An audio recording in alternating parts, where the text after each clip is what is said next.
Hi guys, today I am back with another video. This time I'm going to be showing you the basics of Paint 3D, which is an app on Windows 11.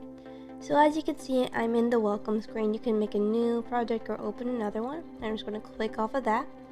And you see this big white paper and all these tools. I'll be explaining each one of them, and if we have enough time, I'll explain some other stuff too. So to start off, we're going to be using the marker tool. And basically with this tool, you get a firm line, so like this.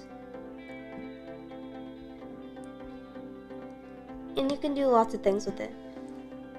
So as you can see, there are two bars over here, the thickness and opacity. So with that, you can always change the thickness. Thickness is basically how wide it is, and the opacity is basically how heavy the color is, like how much it is. So as you can see, this is a full color. I'll increase the thickness for you, so like that. So as you can see, this is thicker than the other one. And then if you decrease the opacity, it becomes like more see-through, and you can always stack layers on top of each other. I would say this is really good. This layering technique is really good if you want to get certain shades, like compare this shade to this one. It's a bit darker, like if you layer it, basically. You can also always change the color, like let's say if I want to do yellow. I would say that you can blend with this, as you can see, because the blue and yellow would usually make green, but that's not how it works here. And then since we're done with that, I'll go on to this one, calligraphy pen. And it's just like what it sounds like. It's a calligraphy pen. And if you don't know what calligraphy is, it's basically a style of writing where you change up your writing and make it look like fancy in a sense. And so with this pen, you can write just like so. And you can get some thin lines and some thick lines. It really depends on how you have your lines. This is really good for as calligraphy. And if you just want like some variation with your lines. Next one is oil brush.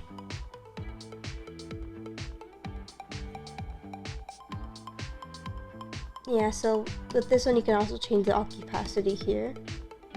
As I was saying, the next one's oil brush, and this one is really good. I'll change colors if you want like a certain texture. So I'll zoom in. You can see the texture on here. And so if you want a certain texture, you should use oil brush so you get that texture. And it looks very nice in my opinion. Like, it's sort of aesthetic.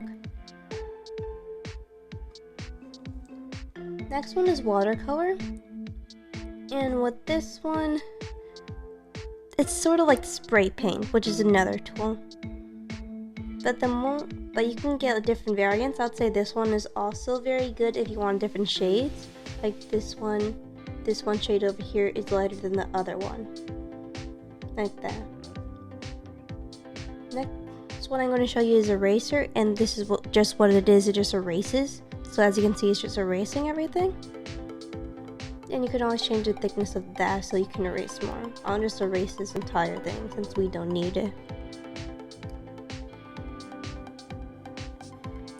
Next one is pixel pen.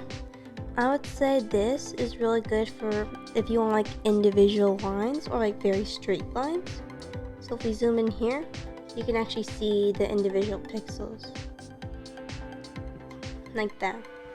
Unlike the marker, where you can't exactly see it, at least not very well. So this one is really good if you want like fine lines, or like very little, like very straight lines, and you can see the pixels.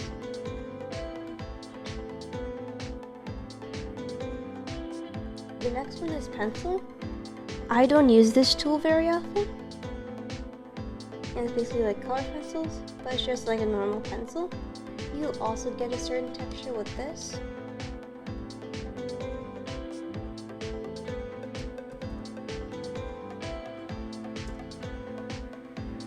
Okay, never mind, that's the max pixel range is 10 because pencils aren't exactly thick. So you can see here, it's like any other pencil. I'll change colors so you can see so it's basically like just like a pencil, and you can have another texture. So it's like the oil brush with texture. It's like a different texture, and it's not as, and it's more thin, so you can have more precise lines. Again, you can change the opacity, so it's like more see-through, more light. I already showed you the eraser. Next one is crayon. This one, it's very much like crayon. I would say you can get like a different like feel, like if you were to do this on like a side of a building, like if you're making a building using this as the wall, it would create a very interesting texture. And if you were to fill it in all the way, that would be very good. It'll be very interesting as well. So I would say use this one, not too often because it's not exactly, well, it doesn't exactly fill in the spaces, but you can always use this one. I'll say this one's good, like a few of these are really good for showing texture. Then spray can, this is like what I was talking about before. You basically spray, you can always change the thickness, and the longer you spray, the darker it gets. As I was saying before, this is a lot like the watercolor tool. Next one is fill, and so I'm going to erase all this to show you what fill can do. So let me just erase all this really quickly. Just like so. So what fill does is like, if you make a shape, I'll just make a shape with a marker really quick. And then you can fill it with a specific color. So basically you don't have to color everything in by yourself, you can just fill it. Use the fill tool and just fill. It just saves you a lot of time, and it does it nicely as well. So let's say I want this white, or this white. So let's say yellow and white. So yeah, like that.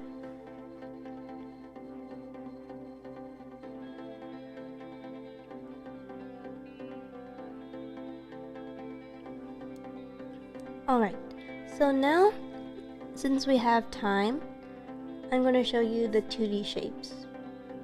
So I'm just going to make this all white really quick. You might have noticed that we have multiple tabs up here. For now, I'm just going to show you the 2D shapes, and I hope we can have a part 2 to this video where I explain some more stuff. So 2D shapes is just what it sounds like. You can make shapes, like if you can make like a perfect circle here, that's okay. There is a place where you can make a perfect circle. So I'm just going to insert this, and what you can do here is basically expand it like so. You can move it around, and you can have a fill color. Let's say I wanted white. Actually, wait, I want this color, and then the line type, let's say white, and you can move this around. You can also choose to have none, so if you don't want like an outline because this is the line type, or if you don't want to fill, that's okay. There's just something for you to use. So this is very good for making like specific shapes, and you don't have to do it yourself. Alright, so the next thing is that you can go to these lines up here and basically click on these and I'll spawn them in basically. And then with this you can drag them around, make them longer or shorter, move them. It just depends on what you want to do with them. So let's say I want the line to go through this circle, then you have to press this check mark to apply it. So there we go, we have a line through the circle. Then these three over here are curves, and basically if you don't get the curve you want by just drawing, you can stretch this out, move these two, and basically try to get the curve you want. Like if I want like a point pointed curve in a sense, or move this around and go through here. It depends on what you want to do. And you can always press the confirm like that. And there are different point curves, like if you want like a 4-point curve or a 3-point curve, you can do that too. There's no such thing as a 2-point curve because that's just the line. And there's nothing about a 5 either. Let's say I want that there, and you can basically modify it for you to basically do whatever you want with. And I think that is it. There will be a part 2 to this video coming out explaining how to do 3D shapes and hopefully all the other stuff here as well. So thank you so much for watching. Please like and subscribe. Go and look at my Etsy store, which is down below in the description, and I hope you all have a safe and wonderful day.